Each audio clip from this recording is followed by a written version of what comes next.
कृष्ण भगवान की जय। उमापति महादेव की जय। छठा अध्याय हिमकुंडल की कथा।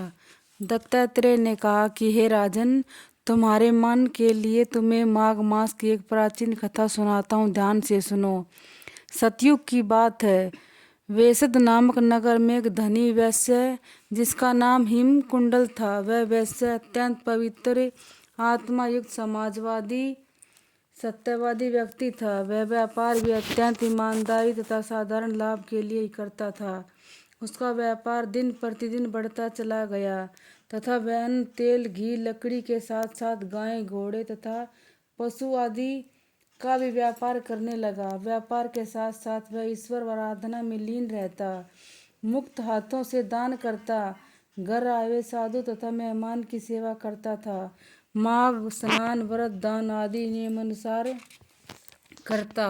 कालांतर में उसने व्यापार में सहस्त्रों स्वर्ण मुद्राएं कमाई तथा वह अपनी कमाई का छठा भाग धर्म कार्य में व्यय करने लगा। प्रभु की कृपा से उसके दो पुत्र हुए। उसने एक का नाम कुंडल रखा तथा छोटे का नाम भी कुंडल रखा।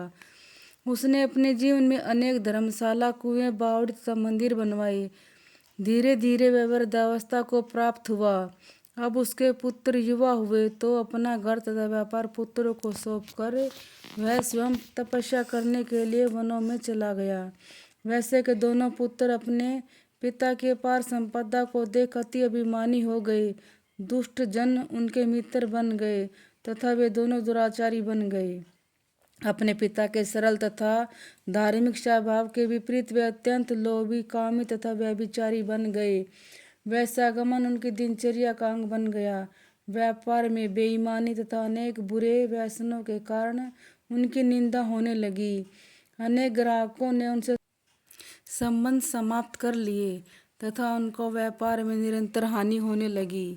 अपने बुरे आचरण के कारण उनका धीरे धीरे धन समाप्त हो गया। वे अत्यंत दुखी तथा परम दरिद्र हो गए। धीरे धीरे वे चोरी की ओर अग्रसर हो गए। कर्जदारों तथा राजव्यय के डर से वे नगर छोड़कर जंगलों में चले गए। जंगलों में वे जानवरों का शिकार करते तथा उनका मांस खाते। एक दिन बड़े भाई पर सिंह ने आक्रमण कर दिया और उसको खा गया।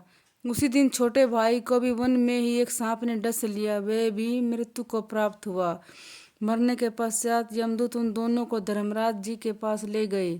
धर्मराज ने अपनी बही में जीवन का लेखा जोखा देखा।